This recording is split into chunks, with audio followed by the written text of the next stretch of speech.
Raghav Chadha next PM. Next PM remove BJP. Country deserve to have a PM like Raghav Chadha से लेकर के unfollow गद्दार तक का डाउनफॉल राघव चड्ढा का हो चुका है। राघव चड्ढा जिन्हें जेनजी अपना नेता मानती थी, अब उनके खिलाफ मुहिम चला चुकी है। मुहिम अनफॉलो राघव चड्ढा का। इसका असर क्या हुआ है ये भी देख लीजिए। राघव चड्ढा जब तक भाजपा नहीं गए थे, इंस्टाग्राम पे उनके फॉलोअर थे 14.5 मिलियन। राघव चड्ढा भाजपा ज्वाइन करते हैं, जिसके बाद उनके खिलाफ युवा पीढ़ी ने ट्रेंड ही चला दिया। जेनजी ने हैशटैग अनफॉलो राघव चड्ढा से लेकर के अनफॉलो करते हुए उनकी वीडियोस भी डालनी शुरू कर दी, जिसका असर ये है कि आज राघव के फॉलोअर्स 14.5 मिलियन से 12.4 मिलियन हो गए हैं 2 दिन में।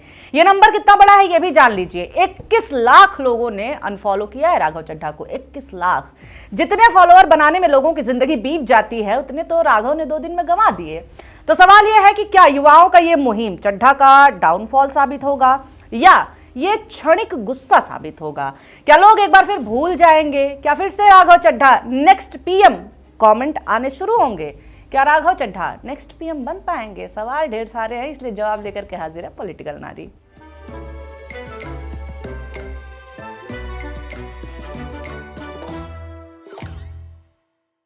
नमस्कार, मेरा नाम है निवेदिता शांडिल्य और आप देख रहे हैं पॉलिटिक्स। गुंडों पर अटैक से लेकर गुंडों में से एक बनने तक का सफर राघव चड्ढा ने पूरा कर लिया है, अकॉर्डिंग टू राघव चड्ढा। यहां से मेरा ये मानना है, बीजेपी एक गुंडों की पार्टी है, अनपढ़ गुंडों की पार्टी है, वो सिर्फ गुंडागर्दी करते हैं। यहां तक का सफर राघव चड्ढा ने पूरा कर लिया है। इधर डाई अ हीरो और live long enough to become a villain. या तो हीरो की मौत मर जाओ या फिर विलेन बनने तक जिंदा रहो। ये लाइन राजनीति में अब एक मजाक बनती जा रही है। राघव चड्ढा जैसे नेताओं पर जब दल बदल या राजनीतिक फैसलों की चर्चा होती है तो लोग तुरंत भरोसे और अवसरवाद के बीच में झूलने लगते हैं। आलोचना ये होती है कि आज की राजनीति में विचारधारा से ज्यादा कहां पे फायदा है, ये वाला हिसाब चलने लगा है।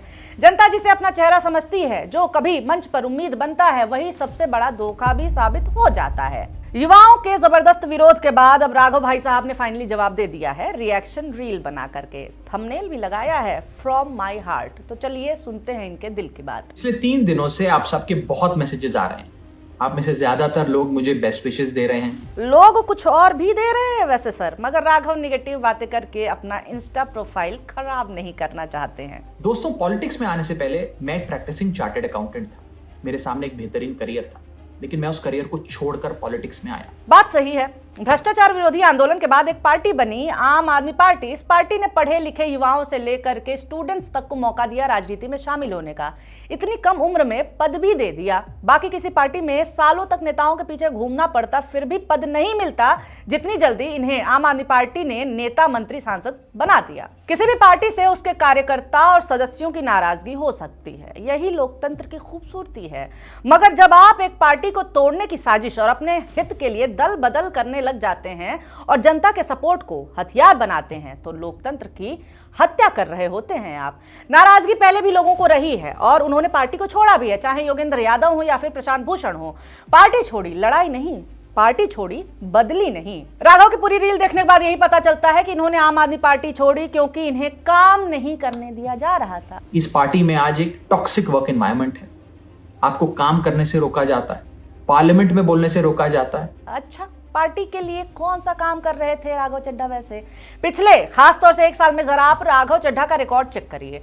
सदन में पार्टी से जुड़ा कौन सा सवाल उठाया इन्होंने? अरे जनहित से जुड़ा कौन सा बड़ा मुद्दा उठा दिया इन्होंने? जनता की छोटी छोटी परेशानियों पर सवाल उठाने चाहिए, मगर तब जब बड़ी परेशानियां खत्म हो चुकी हों, जब बात लोगों के मौलिक अधिकार की हो, तब आप इंटरनेट, डेटा और समोसा पे सवाल उठा रहे हैं। इसका मतलब है कि आप डरे हुए हैं। सदन के सीमित समय में गंभीर मुद्दों पर बात ना करना पैटर्न दिखाता है चड्ढा साहब, और ये पैटर्न आम आदमी पार्टी देख रही थी। यही कारण था कि 2 अप्रैल को राघव चड्ढा को आम आदमी पार्टी डिप्टी लीडर पद से राज्यसभा से हटा देती है, जिसके बाद एक बार फिर से राघव रील बना के दुख व्यक्त करते हैं, जवाब देते हैं। थंबनेल रहता है वॉइस रेज्ड प्राइस पेड, यानी कि आवाज उठाने की कीमत चुकानी पड़ी है। देश का मिडिल क्लास जितने डेटा का paternity leave, bank charges, food adulteration, incoming call का 28 दिन का मंथली रिचार्ज, जो दुनिया इनके ऊपर आरोप लगा रही है उसे ये खुद तारीफ की तरह परोस रहे हैं। इस पूरी वीडियो में आपको सत्ता पर सवाल उठाते हुए राघव नहीं नजर आए हैं। कहते हैं कोई मोदी से डर जाए तो लड़ेगा क्या देश के लिए। संसद में थोड़ा सा समय मिलता है बोलने का पार्टी को, उसमें या तो देश बचाने का संघर्ष कर सकते हैं या फिर एयरपोर्ट कैंटीन में समोसे सस्ते करवाने का। गुजरात में हमारे सैकड़ों कार्यकर्ता बीजेपी की पुलिस ने गिरफ्तार कर लिए। क्या सांसद साहब सदन में कुछ बोले? पश्चिम बंगाल में वोट का अधिकार छीना जा रहा है। सदन में प्रस्ताव आया सीसी के खिलाफ तो भाई साहब ने साइन करने से मना कर दिया।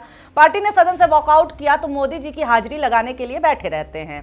पिछले कुछ सालों में तुम डर गए हो राघव, मोदी के खिलाफ बोलने से घबराते हो, देश के असली मुद्दों पर बोलने से घबराते हो। हर चीज की कीमत होती है दुनिया में, हर चीज की, ईमान की भी। वो रकम नहीं बनी और वो शख्स पैदा नहीं हुआ जो राघव चड्ढा को, आम आदमी पार्टी को या अरविंद केजरीवाल को खरीद। वो रकम लगता है बन गई है। अब कितनी होगी गेस करिए और कमेंट में हमें बताइए।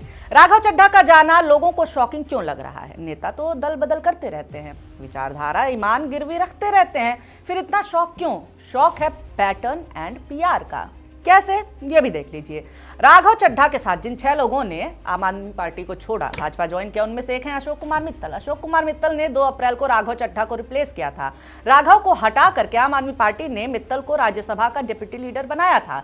इसके बाद 15 तारीख को लवली प्रोफेशनल यूनिवर्सिटी पर ईडी का छापा पड़ जाता है, जो कि अशोक कुमार मित्तल की है।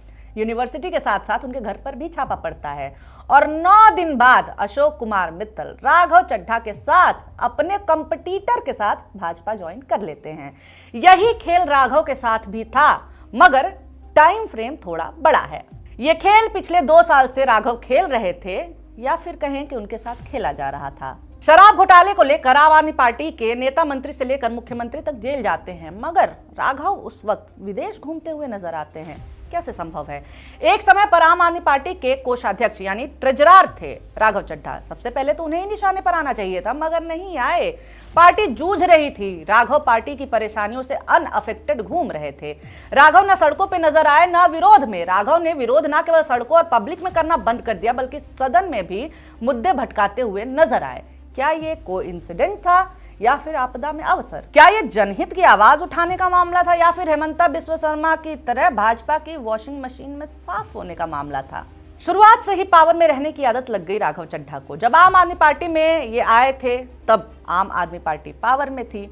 आप पावर से बाहर हुई तो ये भी आपसे बाहर हो गए, भाजपा का साथ, और अब राघव चड्ढा फिर से पावर में। राघव चड्ढा ने इन गैर जरूरी मुद्दों का पीआर प्रचार बहुत ढंग से कराया। युवा हैं, लुक्स भी हैं, जेंजी टाइप के नेता बनकर के उभरने की कोशिश की इन्होंने और सफल भी रहे। युवाओं को उम्मीद दी कि मैं जो कर रहा हूं तुम्हारे लिए कर रहा हूं, मगर इश्क और मुश्क छुपाए नहीं छुपता सर। हकीकत सामने आते ही युवाओं का प्यार नफरत में बदल गया। क्या होगा राघव का भविष्य, ये अनाउंस करने वाली मैं कोई नहीं होती हूं, मगर इस समय मुझे ज्योतिरादित्य सिंधिया याद आ रहे हैं। युवा नेता, पार्टी का मेन चेहरा, भाजपा जाता है, सत्ता पाता है और फिर धुंधला हो जाता है, कहीं कभी किसी कोने में तो कभी तो गायब ही। राघव चड्ढा ने अपनी सफाई में एक मजेदार बात और बोली है कि एक आदमी गलत हो सकता है, 7 लोग गलत नहीं हो सकते हैं। राघव चड्ढा, एक आदमी गलत हो सकता है, 21 लाख लोग गलत नहीं हो सकते हैं। आपको क्या लगता है? कमेंट करके बताइए। सपोर्ट करना चाहते हैं पॉलिटिक्स को, अटैक्स इतने हो रहे हैं तो सब्सक्राइब कर दीजिए, छोटी सी मदद हो जाएगी। बहुत शुक्रिया वीडियो देखने के लिए, बहुत धन्यवाद।